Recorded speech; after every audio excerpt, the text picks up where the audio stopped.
Update, what we are learning that the UK Civil Aviation Authority has now issued a safety notice on fuel control switches of Boeing 787s week after when we are looking at the Air India crash. This is as per the FAA's notice in 2018, even as DGCA, which has sent a similar notice wherein Qatar Airlines voluntarily initiated changes. Now, what has now been said as far as when it comes to these safety issues, notices are concerned, at the time that they have been issued, could the Air India crash been averted if timely action was taken? Because now this is coming at a time when it comes to such kind of safety notice that seems to have been issued by the Civil Aviation Authority, and this is just coming even about a month before the Air India crash. Could have been averted because weeks before the deadly air crash, this is the UK Civil Aviation Authority issuing a warning on Boeing 787 fuel switch issue. Let's take a look as far as the date here is concerned. This is important, 15th of May 2025,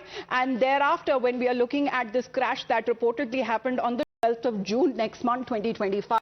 Fuel shutoff valve mandatory action on Boeing aircraft. Now this safety notice contains recommendations regarding operational safety as far as when it comes to what has now been said, that the introduction where the FAA has issued Airworthiness Directive addressing potential unsafe condition affecting fuel shutoff valves that has been installed on the following Boeing aircraft: B737, B757, B767, B787. So there was a warning there. There was a warning that was given which require replacement, which require test and or inspection.